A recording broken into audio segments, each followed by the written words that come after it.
ઘરમાં જે તમે ધારો એવું થાય તો મિત્રો એ શક્ય છે, પણ એ પ્રમાણનું કનેક્શન સામે મળવું જોઈએ.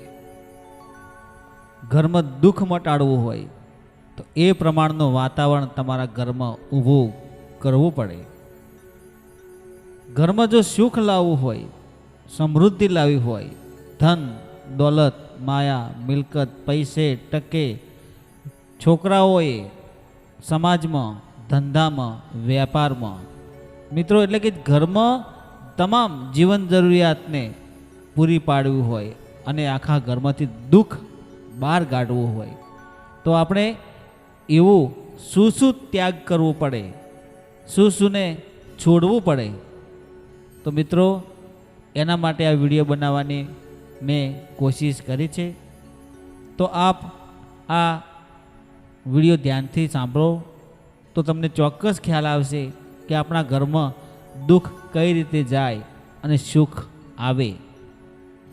મિત્રો જ્યારે જ્યારે જો તમે મનમાં જેવા જેવા વિચાર લાવો છો એવી જ જો તમે જીવનમાં વર્તાવ બદલાવ કરો છો તો જ સુખની પ્રાપ્તિ થાય છે.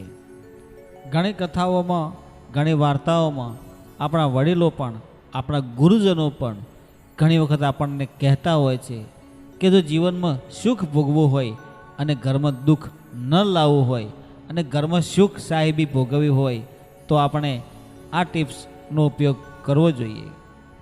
જો તમે 10 વર્ષના થાવ, પહેલી ટિપ્સ છે કે તમારે મમ્મી પપ્પાની જે તમે આંગળી ઝાલીને તમે રસ્તા પર ચાલતા હોય, તમને ચાલતા શીખવાડ્યું હોય તો આંગળીનો સાથ છોડી દેવો જોઈએ. બીજું મિત્રો કે 20 વર્ષના થાવ એટલે તમારા બાળપણ જે રમતો છે, રમકડાઓ છે, આ બધું ભૂલી જવું, તેનો ત્યાગ કરવો જોઈએ, એનો છોડી દેવી જોઈએ. જ્યારે તમે 30 વર્ષના થાવ છો, 30 વર્ષના, ત્યારે આજુબાજુ ડાફેરો મારવાનું અને આજુબાજુ નજર ફેરવવાનું ભૂલી જવું જોઈએ, તેનો ત્યાગ કરવો જોઈએ, તેને છોડી દેવું જોઈએ. જ્યારે તમે 40 વર્ષના થાવ છો ત્યારે હોટલોનું રેસ્ટોરન્ટનું વધારે પડતું તીખું તળેલું ખાવાનું છોડી દેવાનું. 50 વર્ષના થાવ ત્યારે અતિશય જે વધારે પડતો તમે ખોરાક લો છો તેનો તમારે ત્યાગ કરવો જોઈએ. વધારે પડતો તમે જે ખોરાક, જે વધારે પડતી તમને ખાવાની જે ટેવ હોય છે તેનો તમારે ત્યાગ કરવો જોઈએ. અને જ્યારે 60 વર્ષના થાવ ત્યારે નોકરી ધંધો વેપાર તમે જે કરતા હોય તે બધું છોડી દેવાનું, નિવૃત્ત થઈ જવાનું. 70 વર્ષના થાવ તો તમારે જે સામાજિક પ્રવૃત્તિઓ હોય, સામાજિક કાર્યો હોય, ઘરનું જે કાર્ય હોય એમાંથી તમામ કાર્યોમાંથી તમારે નિવૃત્ત થઈ અને વધારે પડતી નિંદર, વધારે પડતી ઊંઘ છોડી દેવાની. 80 વર્ષના થાવ ને એટલે તમારે કોઈ લસ્સી છે, કોઈ ઠંડા પીણા છે, કોઈ તમને એવું લાગે કે મારું મન મોડું છે તો મનને મોકળું કરવા માટે તમારે જે તમને જે લાલસા હોય, જે તમારે જે ખાવાની ઈચ્છાઓ હોય તે બધું છોડી દેવાનું કે મારે આ ખાવાથી મને સંતોષ મળે છે, મને આ ખાવાથી સારું લાગે છે, તો બધું છોડી દેવાનું. અને જ્યારે 90 વર્ષના થાવ ને તો પછી આ જીવન વધારે પડતું જીવવાની આશા તમારે છોડી દેવાની કે હવે મારે વધારે જીવવું નથી, આવી આશાઓ બધી છોડી દેવાની. અને જ્યારે 100 વર્ષ પૂર્ણ થાય ત્યારે તમારે આ દુનિયા છોડી દેવાની. મિત્રો આ જીવનમાં આપણા ઘરમાં સુખ લાવવા માટે અને ઘરમાંથી દુઃખ મટાડવા માટેના આ બધી ટિપ્સ છે.